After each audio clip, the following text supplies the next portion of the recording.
Bonjour, est-ce qu'on m'entend? Oui. Bonjour, en tout cas, soyez les bienvenus. Si vous êtes là pour la première fois ce matin ou que vous êtes là depuis la rentrée, soyez encore une fois les bienvenus. On se réjouit de vous accueillir dans notre assemblée et on espère que vous puissiez passer un bon moment avec nous. On vous encourage aussi, si vous le souhaitez, à rester un peu à la fin. Il y a toujours des moments où on peut discuter, apprendre à mieux se connaître.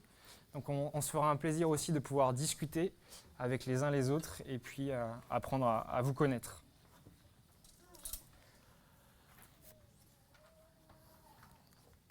Tout fonctionne, c'est nickel. Donc on se trouve au cours d'une série qu'on a commencé le 1er septembre, une série qui nous parle de ce qu'est être un disciple de Jésus. Et en fait, le texte que Paul a lu pendant la louange ce matin, vous vous souvenez, pour ceux qui étaient là, c'était notre premier texte qui nous a occupé le 1er septembre, donc il y a déjà 2 semaines de cela. Et puis la semaine dernière, on a vu aussi autre chose. Donc pour rappel, la première chose qu'on a vue, c'est que nous sommes des disciples qui sont appelés à quoi? Paul l'a rappelé ce matin, appelés à suivre Jésus. Et donc on avait pris l'exemple de ce texte dans Matthieu 4, où Jésus va, il appelle ses disciples, et les disciples délaissent ce qu'ils étaient en train de faire pour le suivre. Et puis la semaine dernière, on a vu un autre aspect d'être un disciple de Christ. On a vu que lorsqu'on devient disciple, Dieu nous équipe, Dieu nous donne des dons, Dieu nous donne son Saint-Esprit. Et ce Saint-Esprit, il a de multiples missions, de multiples facettes dans nos vies, mais une facette sur laquelle on s'était arrêté la semaine dernière, c'était qu'à chaque enfant de Dieu, à chaque disciple, Dieu va donner un don particulier, au moins un, qui va être utile pour son Église. Et donc on était encouragés la semaine dernière à mettre nos dons en pratique, pas pour nous-mêmes, pas pour notre gloire à nous, mais au service des autres, au service de Christ. Et le premier endroit où ça se fait, c'est au sein de l'Église. Et aujourd'hui, on va un petit peu continuer sur cette idée et on va se focaliser sur le fait que, en fait, on n'est pas des disciples qui sommes appelés à être seuls ou à travailler de manière indépendante. On est des disciples qui sommes appelés à être entourés, à avoir une mission commune, à faire un travail d'équipe. Alors avant de nous plonger dans le texte, on va parler d'une mission qui est difficile. Et la mission en tant que disciple est une mission difficile. Mais avant de regarder la mission de Dieu, je vais vous raconter une petite histoire. Et ça me fait sourire en parlant de mission difficile. Mais mes parents vivent à la campagne et ils ont pour habitude de faire couper leur bois pour chauffer la maison avec un poêle à bois. Et donc, ils ont du bois qui est à eux, ils ont cette chance-là. Et donc, ils font couper le bois par quelqu'un d'autre en bûches de 1 mètre. Donc, c'est des grosses bûches. Hein. Et puis, chaque hiver, ils en font couper à peu près 20 stères. Alors, est-ce que vous savez ce que ça représente un stère de bois? Un stère de bois, c'est l'équivalent d'un bois qui remplit 1 mètre cube. 1 mètre par 1 mètre par 1 mètre. D'accord? Et donc, imaginez que 20 stères de bois, ça commence à être une quantité non négligeable. Et donc, il faut imaginer ces bûches en 1 mètre que l'artisan qui vient nous couper le bois, il les laisse dans la forêt. Et puis, donc, il faut qu'on les récupère, qu'on les charge sur la remorque du tracteur. Et ensuite, mon père prend le tracteur et le ramène à la ferme pour que ça puisse sécher pendant 2 ans minimum. Et donc, vous pouvez imaginer que parfois, il y a certaines bûches qui sont plus ou moins lourdes, surtout en 1 mètre. Et donc, c'est difficile de soulever, porter sur la remorque, etc. Et si j'avais à rentrer 20 stères tout seul, ça me prendrait une sacrée quantité de temps, probablement plusieurs jours. Mais j'ai la chance que Dieu m'a donné une famille. Et ça, c'est assez extraordinaire. J'ai 2 sœurs, un petit frère aussi, des parents, et même aujourd'hui, un beau-frère et une belle-sœur. Et ce qui est extraordinaire, c'est quand on s'y met tous ensemble, le travail qui nous prendrait peut-être 2 ou 3 jours seul nous prend une demi-journée. Et en plus, ça rend la tâche beaucoup plus simple, beaucoup plus légère, puisqu'on peut discuter, s'encourager. Les morceaux lourds, on peut les laisser à ceux qui ont un peu plus de force. Les morceaux légers, les laisser à ceux qui en ont un peu moins. Et on travaille ensemble.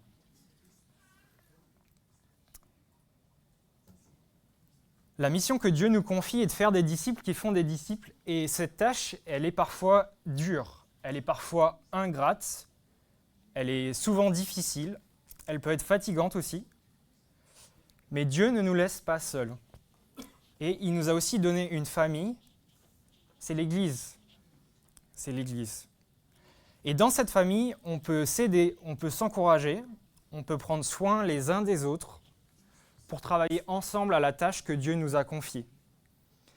Et c'est un peu ce qu'on va voir dans le texte que j'aimerais qu'on lise ensemble ce matin. Et si vous avez vos Bibles ou vos téléphones, vous pouvez suivre, c'est dans Actes 2. Et on va surtout se focaliser sur le verset 42, mais je vais lire à partir du verset 40 pour qu'on ait un tout petit peu de contexte, et j'en donnerai encore un peu plus juste après ma lecture.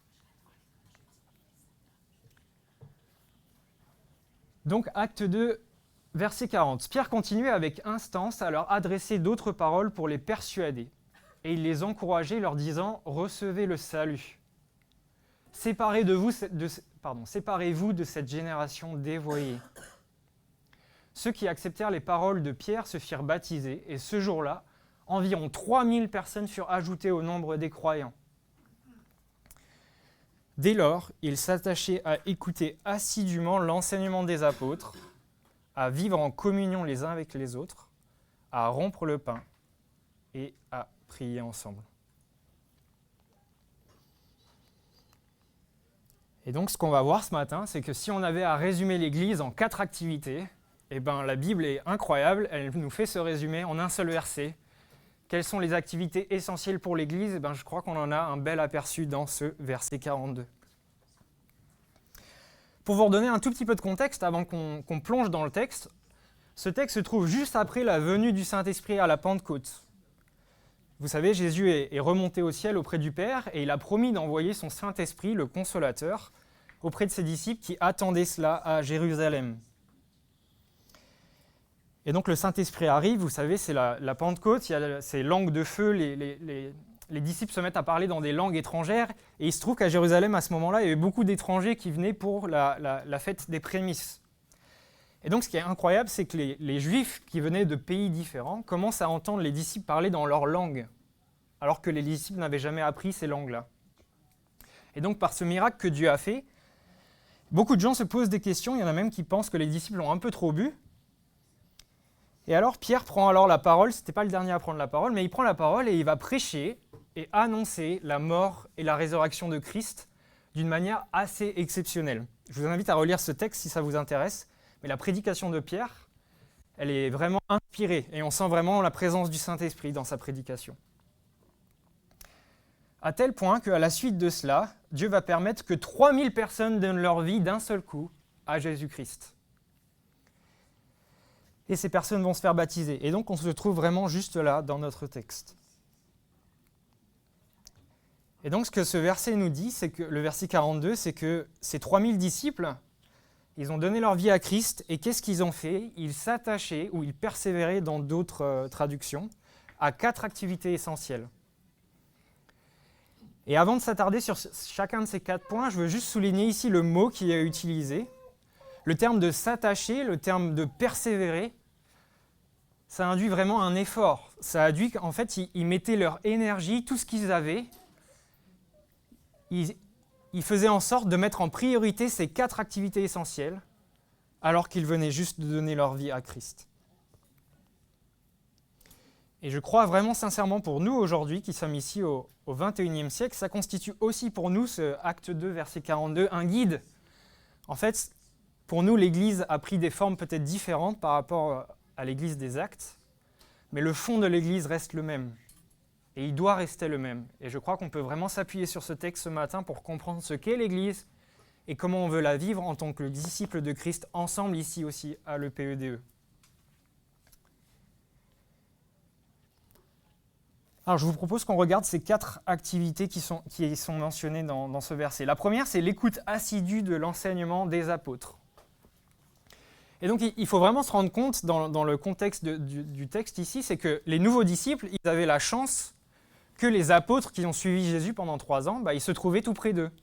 Ils étaient à Jérusalem, et donc, ce qu'ils ont reçu, la manière dont ils se sont convertis, le témoignage qu'ils ont reçu provenait directement des apôtres eux-mêmes.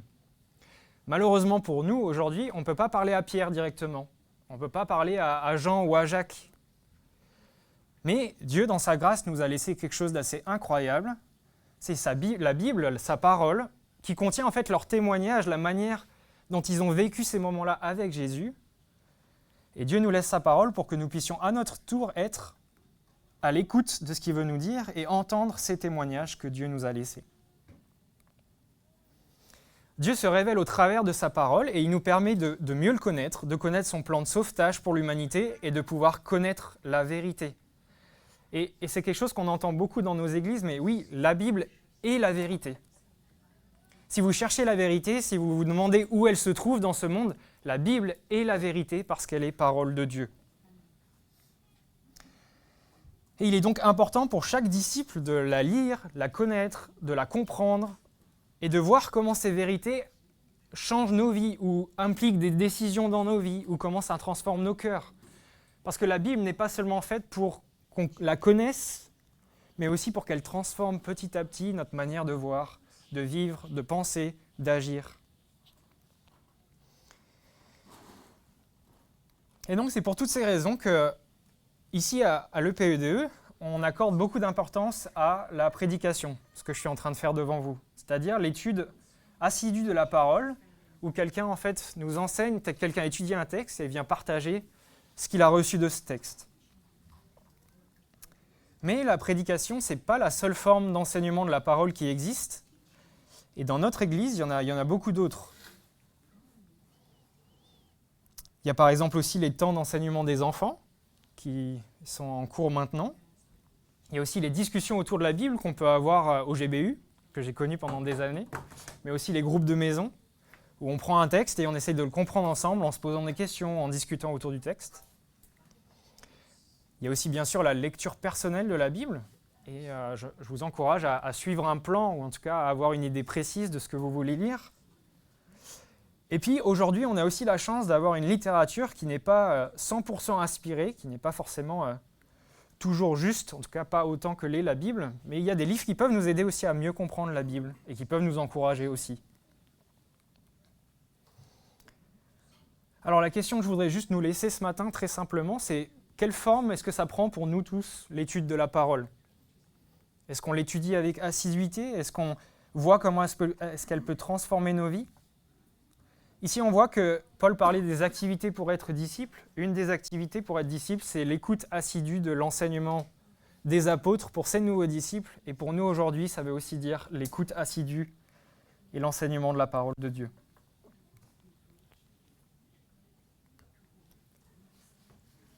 Le deuxième point, c'est la communion, les uns avec les autres. Et en préparant, j'ai lu le texte en anglais et le mot qui est utilisé pour communion, c'est fellowship. Et moi, quand j'entends fellowship, il y a un truc qui sonne dans mon esprit. C'est vraiment ce film adapté du livre de Tolkien, du Seigneur des Anneaux, et qui s'appelle en anglais The Fellowship of the Rings, la communauté de l'anneau. Et donc, moi, ça m'a directement fait penser à ça. Et en fait, ce que je tire de ce que veut dire communion ici dans le cadre de ce film-là ou du livre de Tolkien, pour ceux qui l'ont lu, en fait, c'est qu'un groupe de personnes, assez particulier d'ailleurs, mélange de hobbits, de nains, d'elfes, d'humains, de magiciens, forment un groupe ensemble. Et en fait, il n'y a rien qui les relie au départ. Mais à un moment donné dans leur histoire, ils vont avoir un but et une mission commune, et à partir de ce moment-là, ils sont prêts à mourir les uns pour les autres pour accomplir la mission qui leur est donnée.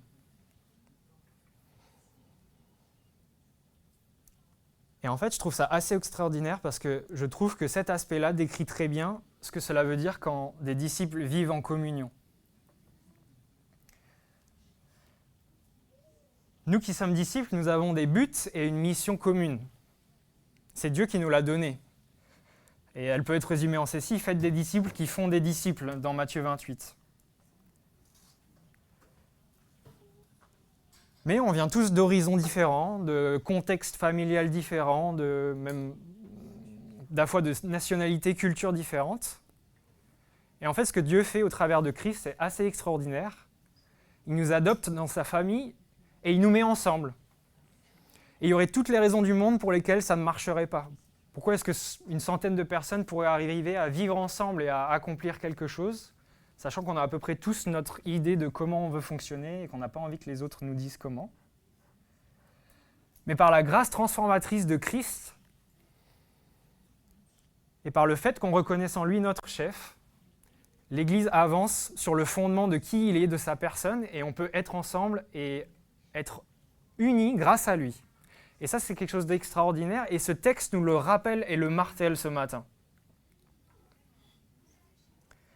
On a le même leader, le même roi, on a le même Dieu, et on apprend petit à petit à vivre ensemble, à se connaître, à s'aider, à se pardonner, à s'encourager, à se dépasser aussi les uns pour les autres. Et la communion entre disciples, elle s'accompagne d'amour, d'humilité, de patience, le fruit de l'esprit. On peut vraiment citer tous. Et je crois ici c'est essentiel, mais Jésus nous appelle à être ses disciples, et encore une fois, pas des disciples qui sommes esseulés, mais des disciples entourés. Des disciples qui veulent vivre ensemble, qui veulent marcher ensemble. Et en regardant notre Église, sans arrogance, sans le mettre en avant, je crois qu'on vit ces choses-là. Et j'en suis vraiment reconnaissant. On peut toujours faire des progrès, et je crois qu'on en a à faire, mais je suis reconnaissant de voir la communion fraternelle qui règne dans notre Église. Le sourire qui illumine les visages quand on passe le pas de la porte le dimanche matin. La joie qu'on a d'échanger après le culte sur nos vies, sur les difficultés, sur les joies, pour prendre des nouvelles, pour savoir comment les uns et les autres vont. Le fait de pouvoir s'inviter chez les uns les autres, de pouvoir partager des moments ensemble. Tout ça est bon, et Dieu veut ces choses-là. Et merci Seigneur, nous pouvons le vivre ici à l'EPE2. Mais ne prenons pas pour acquis ces choses-là. C'est par grâce qu'on peut vivre ces choses-là, c'est parce que Dieu nous le permet. Et donc continuons d'être attachés au fait de nous aimer les uns les autres. Continuons d'être attachés au fait de prendre soin les uns des autres. Continuons aussi à apprendre à d'autres, peut-être qui ne l'ont jamais vécu, comment vivre en communauté, comment se servir les uns les autres. Je crois que c'est un beau défi qui est lancé dans ce texte ici.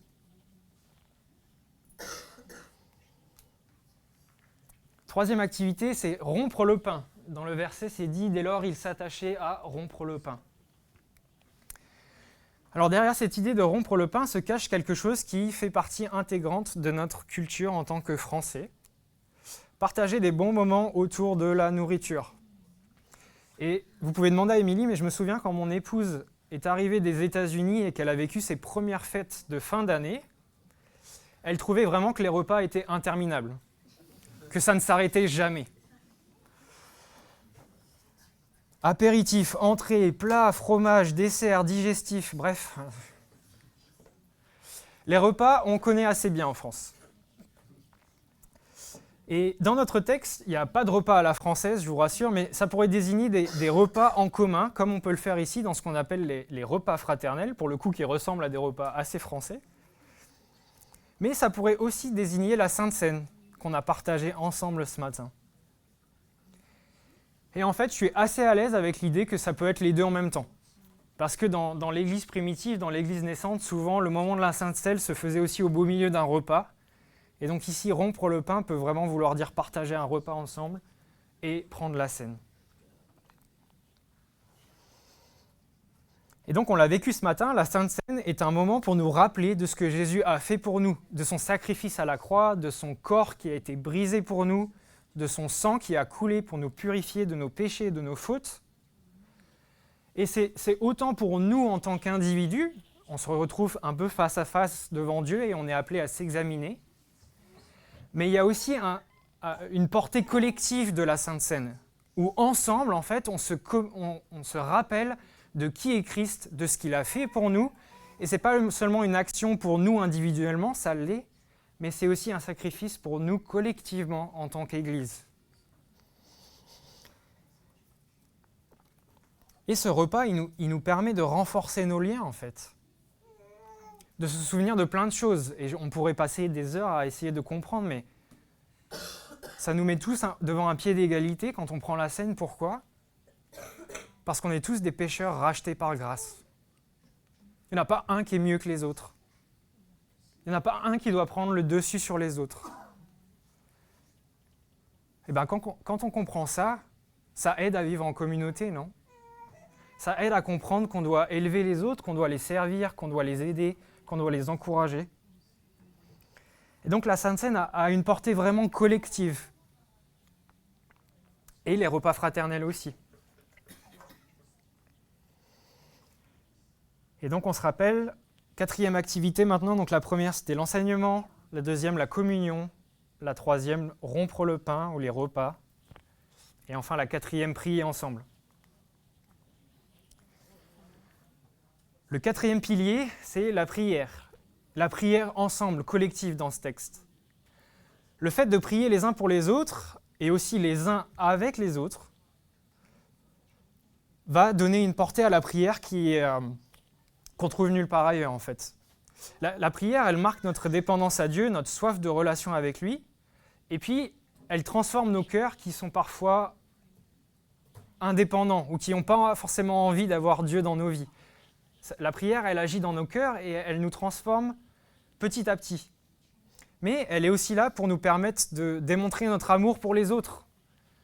Parce que je crois vraiment, quand on prie les uns pour les autres, c'est une marque d'amour qui est assez extraordinaire. Si vous avez déjà dans vos vies eu quelqu'un qui priait pour vous, je ne sais pas ce que ça vous a fait ressentir, mais souvent c'est un privilège, c'est une joie, c'est une grâce que d'avoir quelqu'un qui prie pour nous.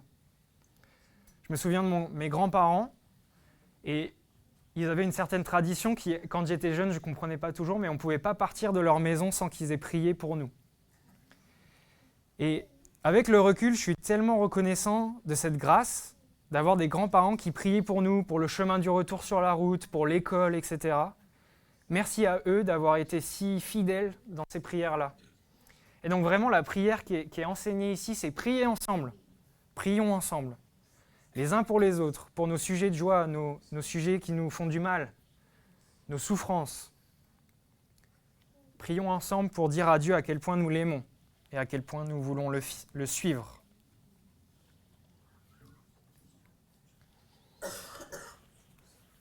Alors j'ai trouvé que ce texte était une parfaite occasion aussi de pouvoir examiner ensemble ce qu'on faisait pendant notre culte. Parce que vous savez, ici, je pense qu'on n'est pas les seuls, mais ici à l'EPDE, on essaye de s'attacher au fait de ne pas faire des choses juste pour faire des choses. De comprendre quelles sont les raisons de pourquoi on fait les choses d'une telle manière, et est-ce que ça serait peut-être pas mieux de changer un peu la forme.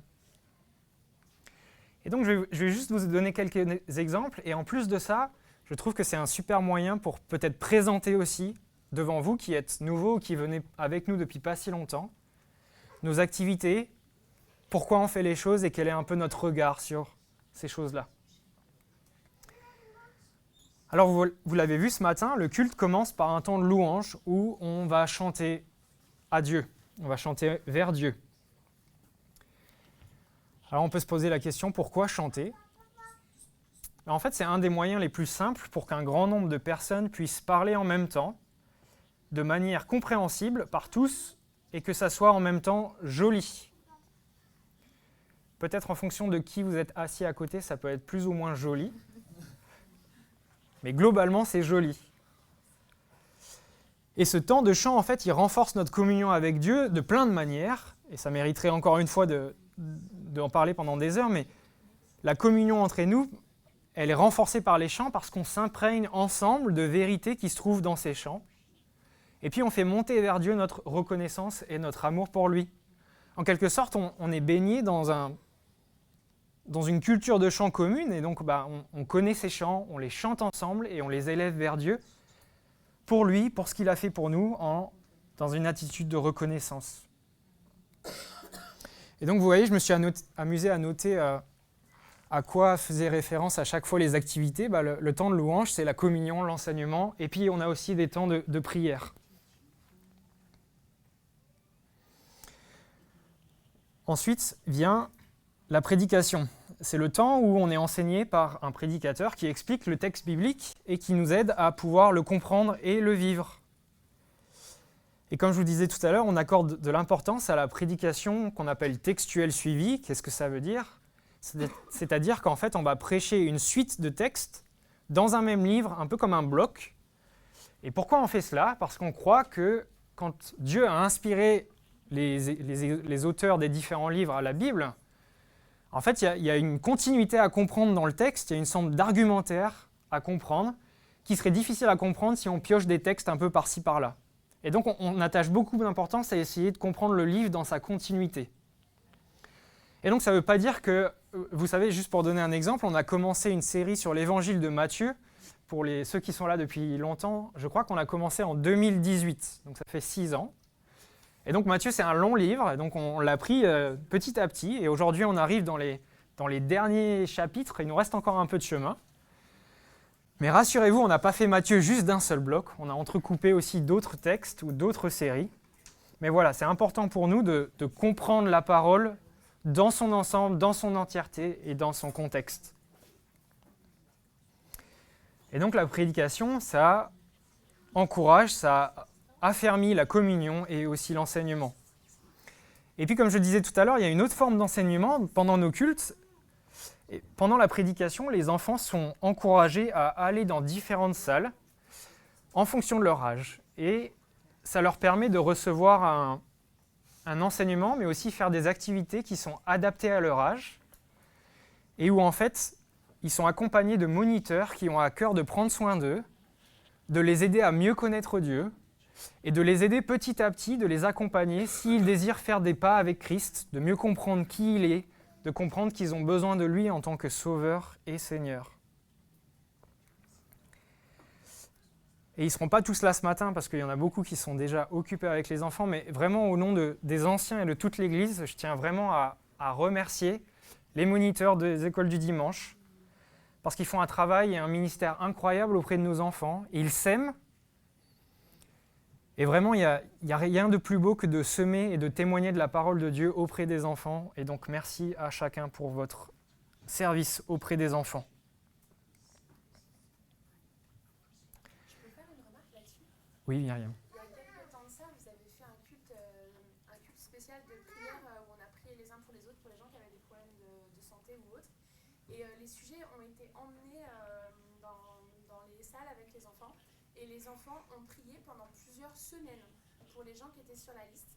Et nous, ça fait pas très très longtemps qu'on vient dans l'église et j'ai trouvé ça trop mignon parce que des fois, il y a des gens, je sais pas qui c'est, et lui, il me dit « Ah, mais si, c'est !» et il me donne le prénom et lui, il se souvient du sujet de prière et il a continué à prier à la maison pour les gens pour lesquels il avait prié à l'école du dimanche.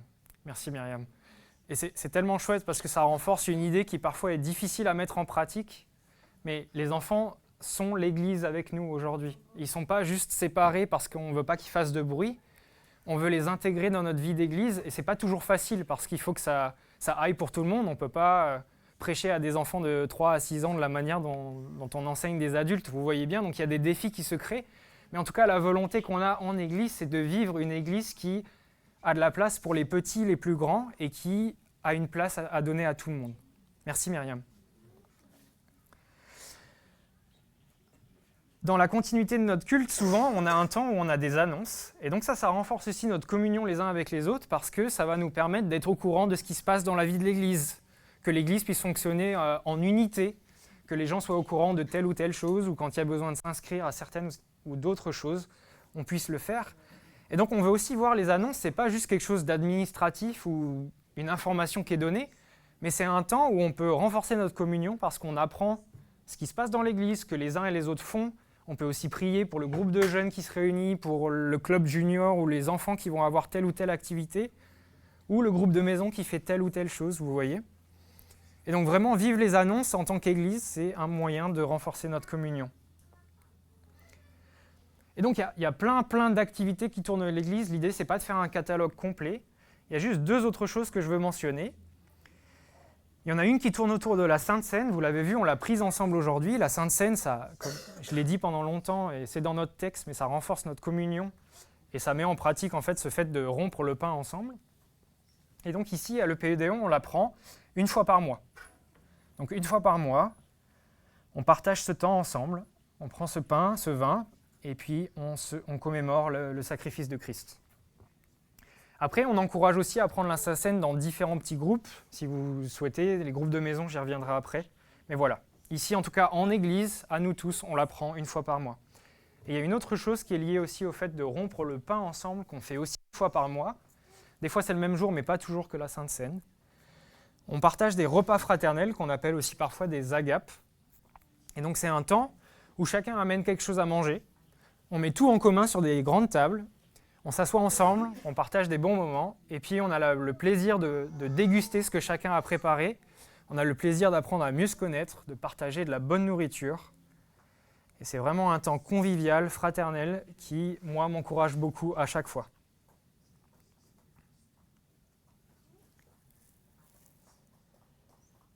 Comme je disais, il y aurait encore beaucoup d'autres activités à présenter, mais l'idée, c'était de voir ensemble que ce que nous faisons a un fondement biblique. Le chant, on ne le fait pas juste parce qu'on a envie ou il y a quelques musiciens qui sont doués. La prédication, on ne le fait pas juste parce qu'il y a quelques personnes qui ont envie d'être devant et qui ont envie de préparer ou d'enseigner les autres. Non, pas du tout. Ce que nous faisons, nous essayons de le rattacher aussi fidèlement que possible à la parole de Dieu. Et donc, si on reprend ces différents éléments de Actes 2:42, on se rend compte peut-être qu'il y a des lacunes et qu'on ne peut pas vivre tout cela au culte le dimanche matin. Et on pourrait prendre de multiples exemples, mais j'aimerais m'arrêter sur l'exemple de la prière. Vous vous rendez bien compte que la prière ensemble, elle est difficile à mettre en place le dimanche matin. Pour plein de raisons, c'est difficile de prier pour des sujets particuliers parce que lorsqu'on est une centaine de personnes et qu'on commence à demander les uns les autres si on a des sujets, ça pourrait prendre vite une place très importante dans le culte, une trentaine de minutes, et on n'a pas forcément le temps de faire des cultes de 2 heures ou 2 heures et demie. C'est aussi plus difficile de pouvoir prier à voix haute pour certaines personnes devant une centaine de personnes. D'accord ? Et donc pour ces raisons, en fait, la prière ensemble, on pense qu'elle ne peut pas juste être vécue le dimanche matin, et elle a besoin de trouver aussi racine dans d'autres activités annexes au culte du dimanche matin qui vont nourrir notre vie d'église. Et c'est un exemple parmi tant d'autres, mais on pourrait aussi prendre le temps d'enseignement, où là, en fait, c'est une communication qu'on appelle descendante. Il n'y a que moi qui parle et vous écoutez. Mais ce n'est pas la forme d'enseignement où vous allez retenir le plus. Moi, je vais retenir beaucoup de choses de ce que j'ai préparé, mais vous, pas grand-chose. Et en fait, il y a des formes d'enseignement beaucoup plus participatifs, où on réfléchit ensemble, où on se pose des questions. Mais vous voyez bien qu'on ne peut pas mettre ça en place non plus le dimanche matin avec 100 personnes. Si je vous posais des questions et que vous deviez répondre, ce n'est pas facile à gérer, on le fait parfois. Donc voilà, vous voyez, il y a toute une réflexion à mener aussi sur cela. Et c'est pour cette raison qu'avec Julien, en fait, on avait à cœur de mettre un point, un focus sur quelque chose qu'on appelle les groupes de maison ici dans notre église. Parce qu'au regard de notre modèle culturel et notre manière de vivre aussi aujourd'hui au XXIe siècle en France, nous croyons fermement, Julien et moi, mais pas que, notre union d'église aussi, que les groupes de maison, c'est ce qui répondra aussi le mieux aux lacunes que peut avoir le culte du dimanche matin. Et de toute manière, notre vie d'église ne peut pas juste se cantonner au culte du dimanche matin. Alors, qu'est-ce que c'est qu'un groupe de maison ? Des fois, c'est appelé cellule de maison ou église de maison. Vous trouverez plein de dénominations. Mais en tout cas, un groupe de maison, c'est un groupe qui est composé de 6 à 12 personnes à peu près et qui se réunit régulièrement pour échanger, étudier la parole, prier, louer Dieu et puis passer du temps ensemble en dehors du culte. Et ces groupes, ils permettent de vivre l'Église avec un groupe plus restreint et donc de pouvoir apprendre à mieux se connaître, prendre soin les uns des autres de manière plus concrète et précise. On pourrait faire une présentation très longue sur le pourquoi des groupes de maison, mais j'aimerais juste vous donner quelques éléments sur pourquoi on met en avant et on aimerait se focaliser sur ces petits groupes. En fait, participer à un groupe de maison, ça va nous permettre de grandir en tant que disciples, en vivant l'Église dans un groupe de personnes plus restreints et qui favorise les partages mutuels. Encore une fois, ce n'est pas toujours évident à la fin du culte, quand on a un péché à confesser ou un fardeau sur le cœur, d'aller trouver quelqu'un au milieu de la foule qui est là, en plus dans notre salle un petit peu restreinte en espace, et de pouvoir trouver une oreille attentive ou trouver aussi la paix et la tranquillité de pouvoir partager avec un frère ou une sœur. Et bien dans les groupes de maison, on veut encourager le fait que dans un plus petit groupe, en plus petite communauté, il est plus facile de partager nos joies, nos peines, il est plus facile de partager nos combats, plus facile d'être encouragés aussi les uns les autres, et c'est pourquoi on peut grandir en tant que disciples. On peut aussi continuer à grandir dans notre compréhension de la parole de Dieu, parce que dans les petits groupes, en tout cas dans celui dans lequel je fais partie, on étudie la Bible ensemble, et avec des formes plus participatives, comme je le disais. Donc il y a quelqu'un qui prépare un peu le texte, Mais ensuite, ça va être beaucoup plus sous la forme d'une discussion, de questions, d'échanges. Bah, tiens, moi j'ai compris ça du texte, toi tu l'as compris comment? Et puis pour toi, qu'est-ce que ça veut dire qu'il ait écrit ça dans ce texte-là? Et puis toi, comment tu vis ce texte? Moi, j'ai pas réussi à mettre ça en place dans ma vie. Toi, tu fais comment pour le vivre? Et vous voyez, c'est des choses où on ne peut pas le faire là, le dimanche matin. On peut aussi grandir dans la communion fraternelle, bien plus que le dimanche matin, parce que les temps en groupe de maison sont l'occasion d'approfondir nos relations, d'apprendre à mieux se connaître, et on encourage aussi le fait de faire des temps ensemble, on va dire conviviaux, c'est-à-dire on peut passer des temps à manger ensemble, on a fait des soirées films, nous de notre côté, on a fait des jeux, et toutes ces choses en fait renforcent notre communion et nous apprennent à vivre les uns avec les autres, encore une fois.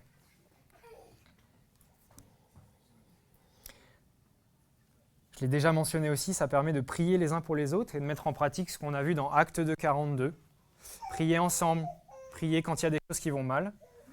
Je donne juste un petit exemple dans notre groupe WhatsApp qu'on a pour le groupe de maison. L'année dernière, j'étais tellement encouragé de voir à quel point ce groupe-là était animé de partage en tout genre. On a eu la chance d'accueillir 2 bébés l'année dernière et c'était trop chouette de voir comment les choses se passaient pour notre famille et puis la famille Maleka.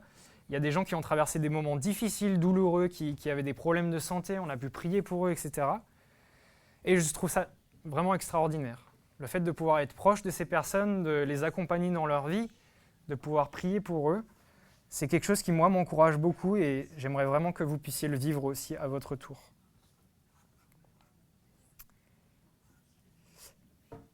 Et je crois aussi sincèrement à cela aujourd'hui. Les groupes de maison, c'est une forme c'est une manière plus facile d'inviter des gens qui se posent des questions sur la foi et de leur faire connaître qui est Dieu et qui est Jésus-Christ. En fait, c'est beaucoup moins intimidant pour quelqu'un d'être invité dans une maison avec un petit groupe que dans une église comme la nôtre devant 100 personnes et de venir s'asseoir là dans cette chaise. Nos contemporains aujourd'hui, ils n'ont pas envie de franchir le pas de l'église, ils n'ont pas envie de savoir ce qui se passe dans une église parce qu'ils ont plein d'a priori, parfois avec raison, parce qu'il y a des choses pas belles qui se passent dans l'église catholique et même dans nos églises évangéliques. On reste des pécheurs sauvés par grâce, mais les groupes de maison, c'est vraiment une forme qui peut servir au témoignage, qui peut les aider à faire ce pas de comprendre, en fait les chrétiens, ils sont pas si différents, mais en même temps ils sont différents. Les chrétiens, ils ne sont pas perchés sur la lune, ils comprennent ce qui se passe et ils vivent comme nous, entre guillemets, mais ils ont quelque chose qui est différent. Et puis regardez la foi qu'ils ont en leur Dieu, même quand il y a des choses qui se passent mal. Mais pourquoi vous faites ça?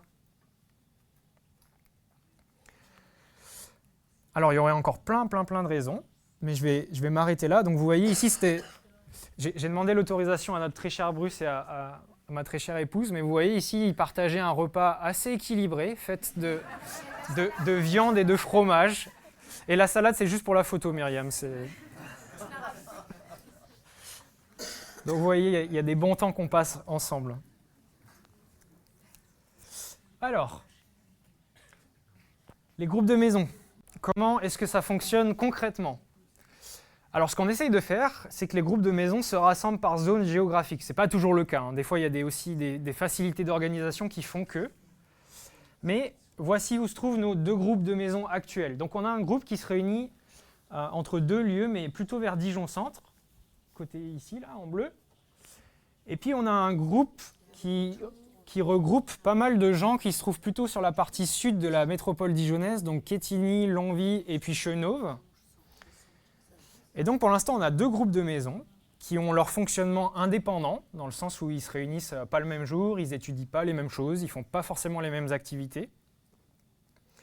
Mais pour nous, responsables d'église, on a à cœur que le groupe de maison soit un lieu d'échange, mais aussi un lieu où il y ait des responsables identifiés, c'est-à-dire des gens qui sont chargés de prendre soin de ce petit groupe de personnes.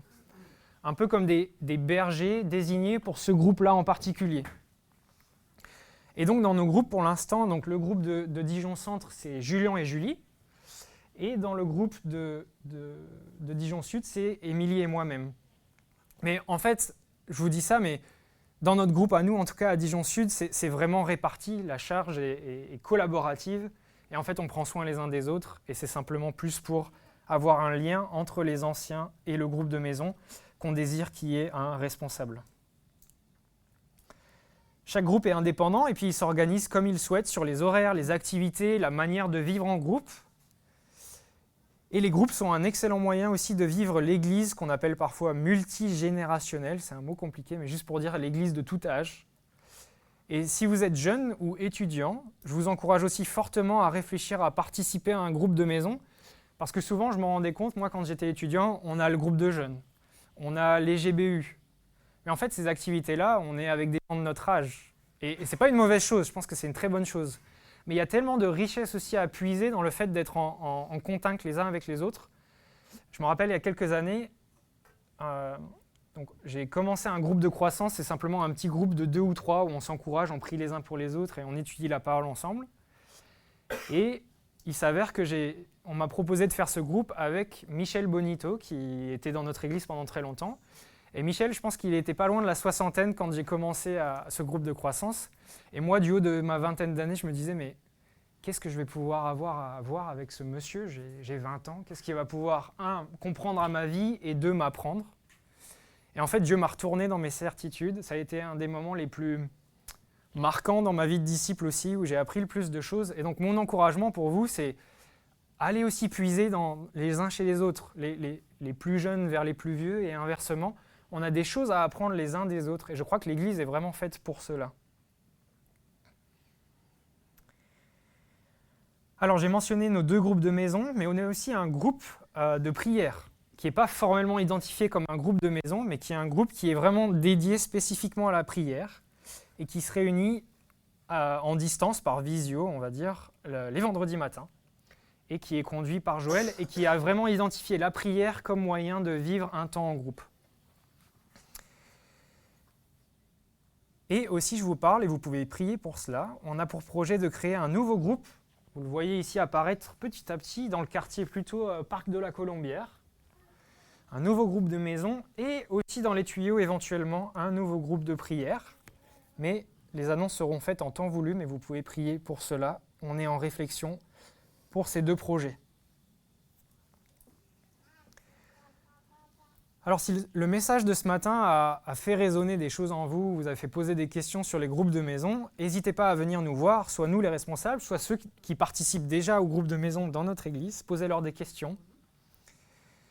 Et je vous rappelle, à notre dernière assemblée d'église, le chiffre n'est pas là pour être le chiffre en soi-même, mais c'est pour marquer une progression. On s'était fixé l'objectif qu'environ 40% de nos membres soient dans des groupes de maison pour impulser une dynamique où on vit des temps en petits groupes aussi. Et donc si on peut dépasser cet objectif, c'est très bien aussi.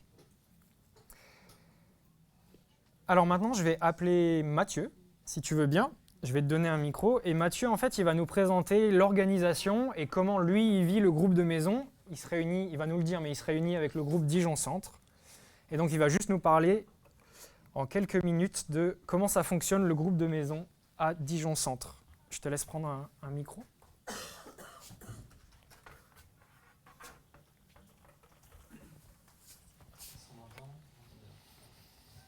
Donc voilà, j'appartiens au groupe de maison qui est près de la place de la République, avec Julien et Julie, où essentiellement c'est là où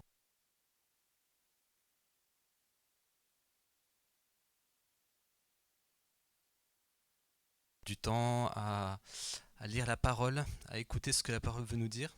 On est assez adepte de l'étude suivie de la parole, on a parcouru le livre de Joël, on a aussi étudié les béatitudes. C'était très enrichissant, on a un partage personnel, qu'est-ce que le texte veut nous dire pour nous aujourd'hui. On a aussi des temps de prière, des temps de chant, où là on peut partager ce qu'on vit au quotidien, et aussi les personnes à qui on peut avoir à cœur de notre entourage, qui auront besoin de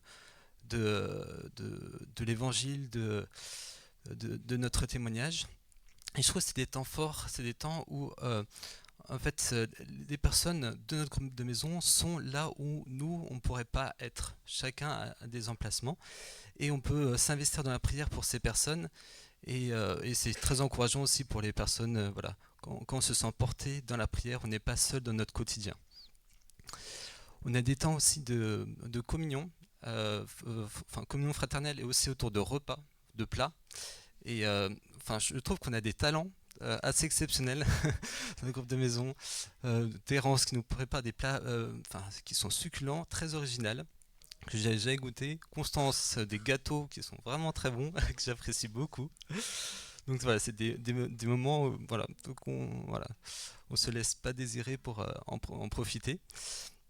Et voilà, donc pour moi, c'est des moments où on vient goûter des bons plats, on vient goûter à une ambiance chaleureuse qui nous porte, et on vient goûter combien le Seigneur est bon à travers aussi l'étude de la parole. Voilà. Oui, en fait, le prochain groupe de maison, par exemple, c'est ce jeudi, qui a lieu chez Julien et Julie à partir de 20h. Pour plus d'informations, demandez directement à Julien. On pourra vous communiquer les informations. Et voilà, c'est tous les 15 jours.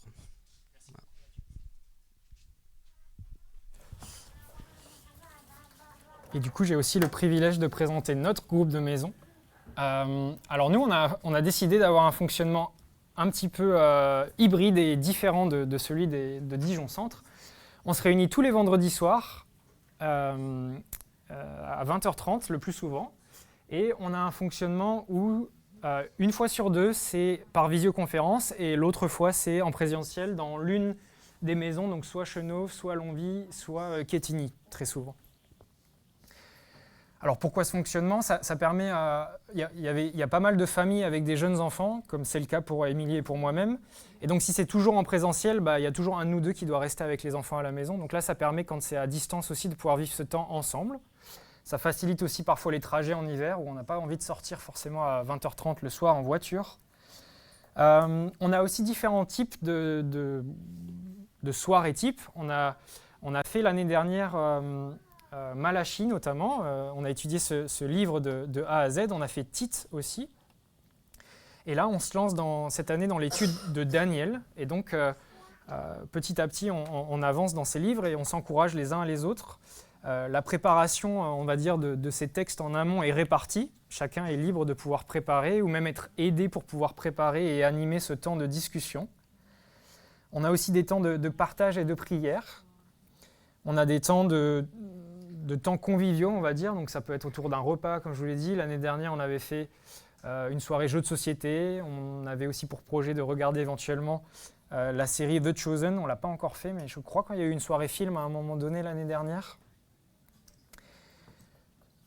Voilà un petit peu. Donc on essaye en fait d'avoir une rotation autour de toutes ces différentes soirées, pour pas que ça soit, par exemple, 5 études d'affilée, mais on essaie de mélanger un peu les choses. Voilà, ces temps en groupe sont riches.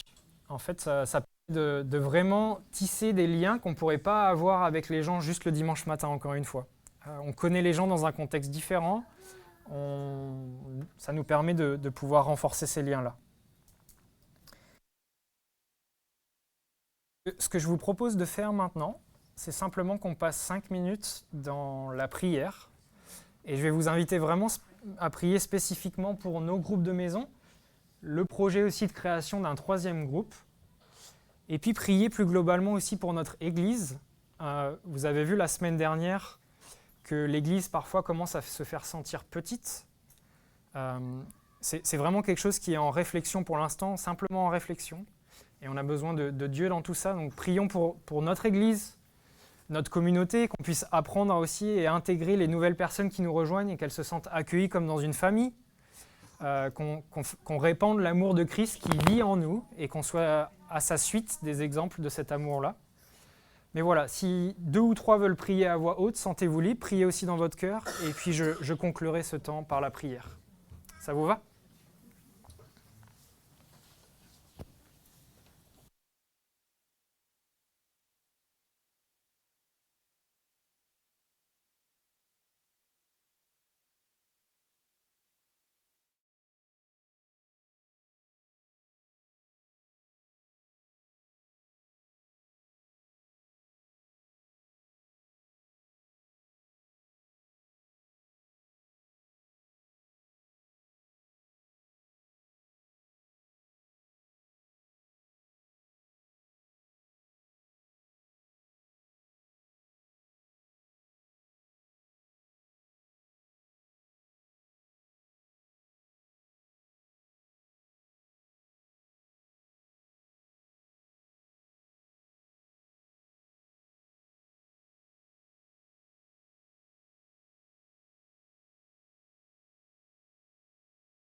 Merci pour notre assemblée, pour chacun des membres qui la composent, pour chacune des personnes présentes au culte ce matin aussi. Je te remercie pour la diversité dans notre Église, pour la manière dont tu nous lis les uns aux autres aujourd'hui et le fait qu'on puisse être une grande famille, Seigneur. Je te prie pour les défis qui se placent devant nous, pour ces projets que l'on place aussi devant toi, Seigneur, ces projets de groupe de maison, ces projets de groupe de prière, la journée à Saint-Martin aussi comme projet pour la semaine prochaine, le projet du bâtiment, Seigneur, le projet du bâtiment aussi. Seigneur, toutes ces choses, nous les plaçons devant toi et nous nous attendons à toi. On se sent bien petit, bien faible, bien incapable, Seigneur, mais tu te plais à utiliser les choses faibles de ce monde pour en faire des grandes qui sont à ta gloire. Et c'est ce que nous prions pour notre Église. Que la gloire te revienne, Seigneur, que chacun d'entre nous puissions avancer vers toi, que nous puissions t'aimer davantage, aimer nos frères et sœurs davantage, Seigneur, que nous puissions être des témoins fidèles de ta parole dans notre travail, dans nos activités, auprès de nos familles. Seigneur, vraiment continue à transformer le cœur de chacun jusqu'à ce qu'un jour tu reviennes nous prendre et que nous paraissions glorieux devant toi, Seigneur. Merci pour ta grâce infinie et ton amour, Père. C'est au nom de Jésus que j'ai prié. Amen.